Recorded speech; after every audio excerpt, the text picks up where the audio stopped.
اقوام متحدہ میں بچوں کی فلاح کے ادارے کی سربراہ کیرول بیلانی کے مطابق افریقہ میں ایڈز اور HIV انسان میں موت کا سب سے بڑا سبب بن چکا ہے۔ بلا تمیز عمر اور جنس، ایڈز کا وائرس افریقہ کی آبادی کو تیزی سے نگل رہا ہے۔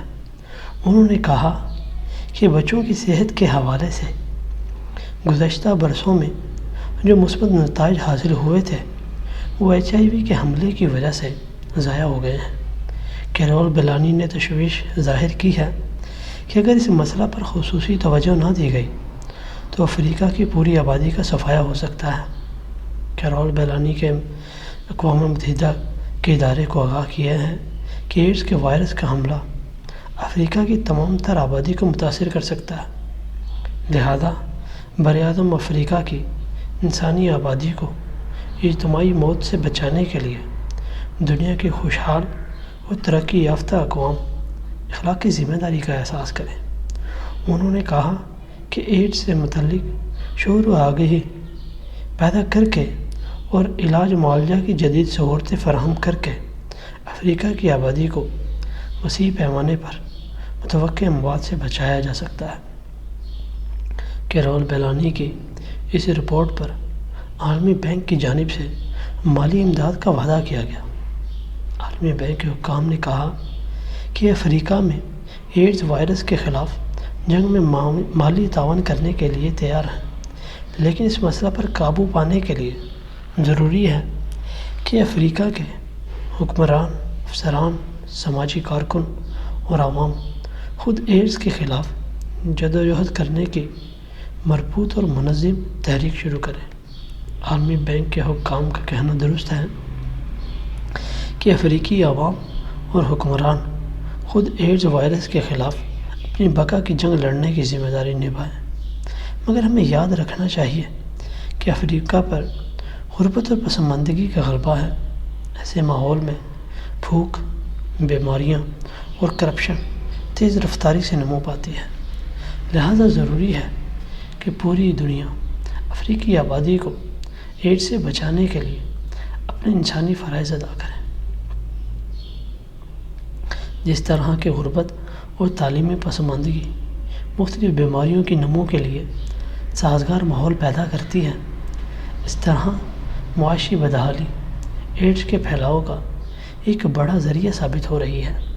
اس حقیقت کا اعتراف اقوام متحدہ کی جانب سے متعین کردہ ایڈز کی روک تھام کے انچارج پیٹر برگ نے ملائیشیا میں ایڈز پر بین الاقوامی کانفرنس سے خطاب کرتے ہوئے کیا۔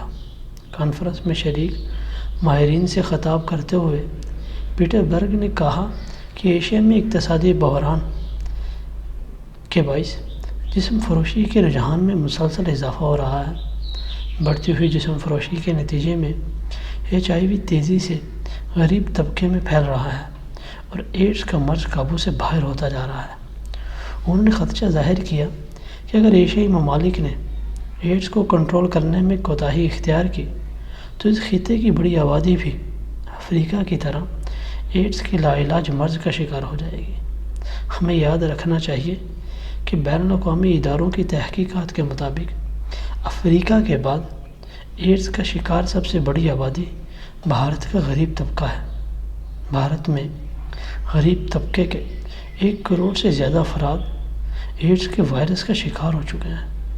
اور تشویشناک صورتحال یوں ہے کہ بھارت کی حکومت ایڈز کے مرض میں مبتلا محنت کشوں کو نظر انداز کیا ہوا ہے۔ ایڈز کے وائرس سے متاثرہ تیسری بڑی آبادی فلپائن، تھائی لینڈ اور دوسرے مشرقی ممالک کے غریب طبقوں پر مشتمل ہے۔ پاکستان میں بھی ایڈز کے مریضوں کی تعداد 80,000 بتائی جاتی ہے، لیکن عام خیال یہ ہے کہ پاکستان میں ایڈز سے متعلق کوئی قابل اعتماد رپورٹ تیار نہیں ہوئی اور عام لوگوں کا ایڈریس بھی نہیں کیا جا سکا ہے۔ ایڈز کا مؤثر علاج دریافت کرنے میں کامیابی حاصل نہیں ہوئی۔ البتہ سائنسدان دعویٰ کرتے ہیں کہ ان کی جدوجہد کامیابی سے آگے بڑھ رہی ہے۔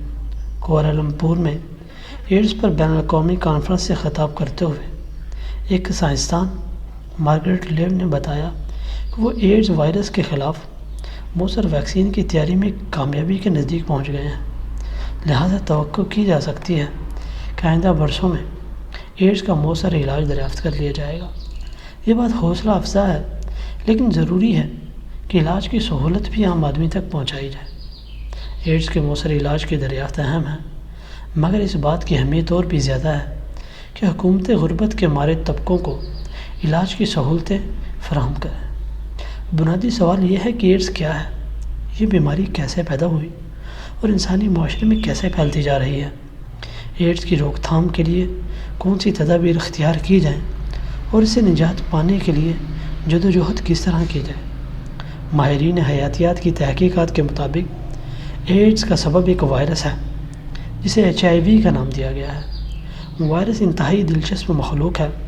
یہ مکمل پیراسائٹ ہے، جس کا مطلب یہ ہے کہ وائرس کی تمام انواع اپنی زندگی کے لیے دوسرے زندہ جانداروں پر انحصار کرتی ہے، لہذا پودوں اور جانوروں میں مختلف بیماریاں پیدا کرنے کا سبب بنتی ہیں۔ وائرس حیاتیاتی ارتقاء کی انتہائی نچلی سطح پر ہیں اور مردہ حالت میں زندگی گزارتے ہیں۔ بنیادی سوال یہ ہے کہ ایڈز کیا ہے، یہ بیماری کیسے پیدا ہوئی اور انسانی معاشرے میں کیسے پھیلتی جا رہی ہے۔ ایڈز کی روک تھام کے لیے کون سی تدابیر اختیار کی جائے۔ ماہرین حیاتیات کی تحقیقات کے مطابق ایڈز کا سبب ایک وائرس ہے جسے HIV کا نام دیا گیا۔ وائرس انتہائی دلچسپ مخلوق ہے۔ یہ مکمل پیراسائٹ ہے، جس کا مطلب یہ ہے کہ وائرس کی تمام انواع اپنی زندگی کے لیے دوسرے زندہ جانداروں پر انحصار کرتی ہیں، لہٰذا پودوں اور جانوروں میں مختلف بیماریاں پیدا کرنے کا سبب بنتی ہیں۔ وائرس حیاتیاتی ارتقاء کی انتہائی نچلی سطح پر ہیں اور مردہ حالت میں زندگی گزارتے ہیں۔ وائرس کسی زندہ جاندار میں بطور پیراسائٹ داخل ہو جاتا ہے، اس میں زندگی کی علامات ظاہر ہوتی ہیں، اور جب یہ جانداروں سے باہر ہوتا ہے تو مردہ حالت اختیار کر لیتا ہے۔ یوں ماہرین کی رائے میں وائرس بیک وقت زندہ اور مردہ حالت میں زندگی گزارتا ہے۔ ایڈز ایک بیماری نہیں بلکہ بیماریوں کی ماں ہے، اس لیے کہ ایڈز وائرس انسانی جسم میں پائے جانے والے فطرتی نظام دفاع کو معطل کر دیتا ہے۔ جب انسان فطری دفاع سے محروم ہو جاتا ہے تو مختلف نوعیت کی بیماریوں کا آسان شکار بن جاتا ہے۔ ایڈز ایک بیماری نہیں بلکہ بیماریوں کی ماں ہے، اس لیے کہ ایڈز وائرس انسانی جسم میں پائے جانے والے فطری نظام دفاع کو معطل کر دیتا ہے۔ جب انسان فطری دفاع سے محروم ہو جاتا ہے تو مختلف نوعیت کی بیماریوں کا آسان شکار بن جاتا ہے۔ اگر ایک cc انسان خون کا تجربہ کریں تو اس میں 5 لاکھ خون کے سرخ جسیمے اور 7 سے 8,000 تک خون کے سفید جسیمے ملتے ہیں۔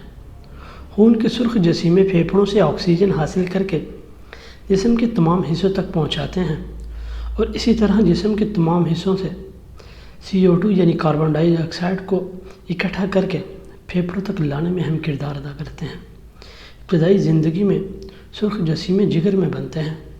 ان میں ایک خاص پروٹین شامل ہوتا ہے جسے ہیموگلوبن کہا جاتا ہے۔ خون کا رنگ اسی پروٹین کی وجہ سے ہی سرخ ہوتا ہے۔ جن جانوروں کے خون میں ہیموگلوبن نہیں ہوتا، ان کی رگوں میں سفید خون دوڑتا ہے۔ خون کے سفید جسیمے فطری اعتبار سے دفاعی نظام کے فعال سپاہی ہیں۔ یہ جسیمے حملہ آور بیماریوں کے خلاف متحرک ہوتے ہیں اور جسم کا دفاع کرتے ہیں۔ اس فطری دفاعی نظام کو امیونٹی سسٹم کہا جاتا ہے، جو نوزائیدہ بچوں میں انتہائی کمزور سطح پر ہوتا ہے۔ HIV فطری نظام دفاع پر براہ راست حملہ آور ہوتا ہے اور اسے مفلوج کر دیتا ہے۔ دفاعی نظام کے معطل ہو جانے کا فطری نتیجہ یہ ہوتا ہے کہ انسان مکمل طور پر بے یار و مددگار ہو جاتا ہے۔ بیماریوں کے اسباب کا راستہ مکمل طور پر صاف ہو جاتا ہے۔ ایڈز کے اثرات پہلی بار 1982 میں ظاہر ہوئے اور 2 برس کی تحقیق کے بعد 1984 میں ایڈز وائرس یعنی HIV دریافت کر لیا گیا۔ امریکہ کے ڈاکٹر رابرٹ گالو نے 1984 کے موسم بہار میں نیشنل کینسر انسٹی ٹیوٹ میں ایک پریس کانفرنس بلائی اور صحافیوں کو بتایا کہ وہ HIV دریافت کرنے میں کامیاب ہو گیا ہے۔ یہ خبر تو درست تھی، مگر مکمل خبر نہ تھی۔ مکمل خبر یہ تھی کہ امریکہ کے رابرٹ گالو اور فرانس کے ڈاکٹر لیوک مونٹی ایڈز پر تحقیق کر رہے تھے۔ دونوں ایک دوسرے سے صلاح مشورہ کرتے تھے اور اس میدان میں پیش رفت سے بھی ایک دوسرے کو آگاہ رکھتے تھے۔ پیرس کے واسچر انسٹیٹیوٹ اور امریکہ کے نیشنل کینسر انسٹیٹیوٹس میں ایڈز پر تحقیق کے لیے ایک دوسرے سے تعاون کیا جا رہا تھا۔ اس طرح دونوں اداروں میں ایک مشترکہ پروجیکٹ پر کام ہو رہا تھا۔ پیرس کے انسٹیٹیوٹ کے ڈاکٹر لیوک مونٹی پہلے ایڈز کا وائرس دریافت کر چکے تھے، لیکن کانفرنس کے ذریعے سے دریافت کا اعلان کرنے میں ڈاکٹر گالو نے پہل کر لی۔ امریکہ اور فرانس کی حکومتوں نے ایک معاہدہ کے تحت اس مسئلہ کا حل یہ نکالا کہ ایڈز وائرس کو دونوں ماہرین کی مشترکہ دریافت قرار دے دیا۔ ماہرین کی رائے ہے کہ ابھی تک HIV کے خلاف کوئی ایسی ویکسین دریافت کرنے میں کامیابی نہیں ہوئی۔ ایڈز کا وائرس خون کے سفید جسیموں میں داخل ہو کر ان کی دفاعی صلاحیت ختم کر دیتا ہے اور اپنی تولید کا عمل جاری رکھتا ہے۔ ایڈز کے خلاف 14 ویکسینز تیار ہو چکی ہیں جو مریضوں کے علاج کے لیے استعمال کی جا رہی ہیں، لیکن یہ ویکسینز ایک حد تک مؤثر ثابت ہوئی ہیں۔ اس لیے ایڈز ایک لا علاج مرض ہے جس کو احتیاط سے کم کیا جا سکتا ہے۔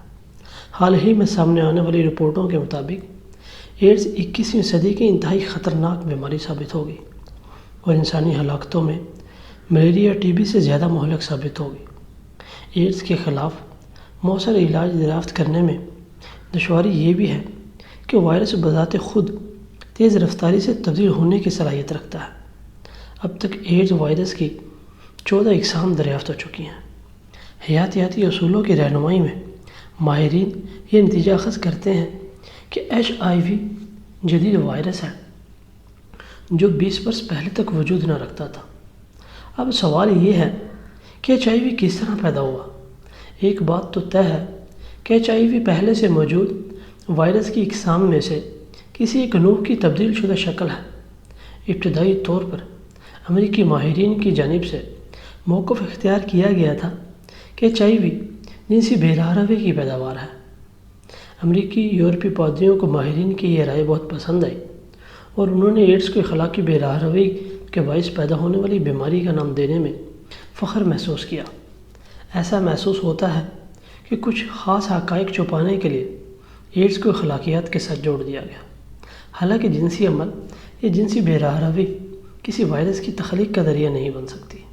اگرچہ یہ بھی اہم ہے کہ HIV کے پھیلاؤ کا طریقہ کار سمجھنے کی پوری کوشش کی جائے اور پھر اس وبا کو کنٹرول کرنے کا لائحہ عمل تیار کیا جائے، لیکن اس سے بھی پہلے ایک بات اہم ہے کہ ایڈز کا سبب بننے والے وائرس کی پیدائش کا راز پانے کی جدوجہد کی جائے۔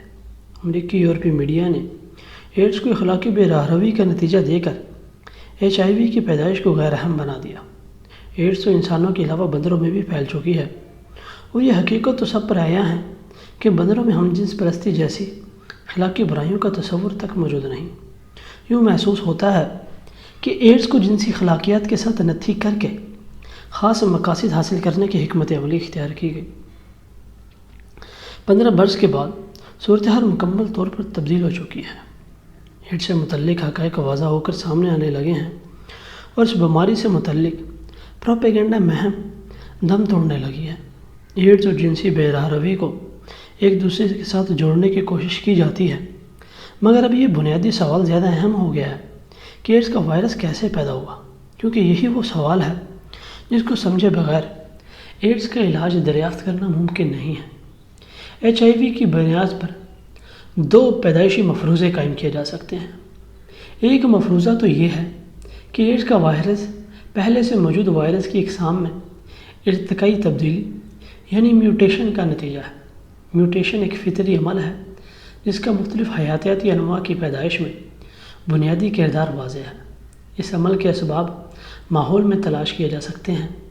ماحول اور DNA میں جدلی ٹکراؤ کا نتیجہ یوں سامنے آتا ہے کہ DNA میں تبدیلی واقع ہو جاتی ہے، جسے حیاتیاتی اصطلاح میں میوٹیشن کہا جاتا ہے۔ میوٹیشن کے نتیجہ میں وائرس کی کوئی ایک قسم تبدیل ہو کر HIV کی شکل اختیار کر گئی۔ چونکہ HIV 20 برس قبل تک موجود نہ تھا، لہذا اس کی عمر 20 برس سے کم ہے۔ اس حوالے سے ہم ماحول کی آلودگی کو ذمہ دار قرار دے سکتے ہیں۔ ماحول اور آلودگی پر نظر رکھنے والے ماہرین کے مطابق کرۂ ارض کے ماحول میں انسان کی معاشی سرگرمیوں کے باعث ذرہ رساں تبدیلیاں آ رہی ہیں۔ خاص طور سے صنعتی سرگرمیوں میں اضافہ اور جنگلات میں کمی کے باعث فضا، زمین اور پانی کی آلودگی میں تیز رفتاری پیدا ہوئی ہے۔ فضائی کرہ میں وقوع پذیر ہونے والی تبدیلیوں کے نتیجہ میں کرۂ ارض کا درجہ حرارت بھی بلند ہوا ہے۔ فضا میں شامل بعض گیسوں کی وجہ سے اوزون گیس کی تہہ کا حفاظتی کردار کمزور پڑ گیا ہے۔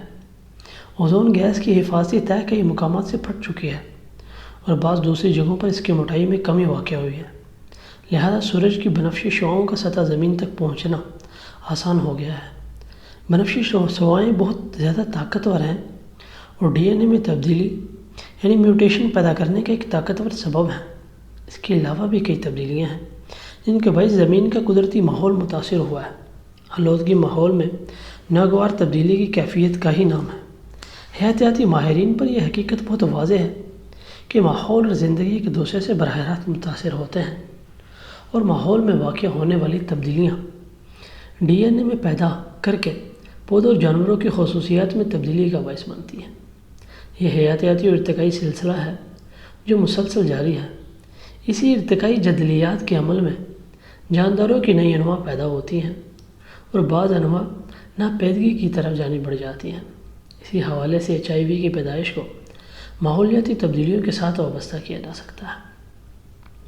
ایڈز وائرس کی پیدائش سے متعلق دوسرا مفروضہ یہ ہے کہ HIV جنگی مقاصد کے لیے پیدا کیا گیا۔ یہ مفروضہ متنازع ہو سکتا ہے مگر اسے آسانی سے مسترد نہیں کیا جا سکتا۔ یہ حقیقت اور خاص و عام پر عیاں ہے کہ جنگ کے زمانے میں متحرک قوتوں نے جہاں ایٹمی اور کیمیائی تباہ کن ہتھیار تیار کرنے میں ایک دوسرے پر برتری حاصل کرنے کی جدوجہد کی، وہاں حیاتیاتی جنگ کی بھی بھرپور تیاری کی۔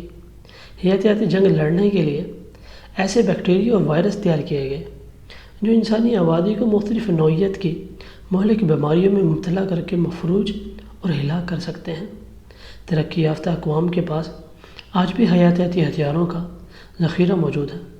ان ممالک میں اسرائیل اور امریکہ خاص طور سے قابل ذکر ہیں۔ گزشتہ برس تو اسرائیل کے حیاتیاتی ماہرین سے متعلق یہ خبر بھی آئی تھی کہ انہوں نے ایک ایسا وائرس تیار کر لیا ہے جو عرب آبادی میں یہودیوں اور مسلمانوں کی پہچان کر سکتا ہے۔ اسی حوالے سے یہ خدشہ سامنے آیا کہ اسرائیل کی حکومت اگر ایسے حیاتیاتی ہتھیار بنانے میں کامیاب ہو جاتی ہے تو یہ ہتھیار یقیناً مسلمان عرب آبادی کے خلاف استعمال ہوں گے۔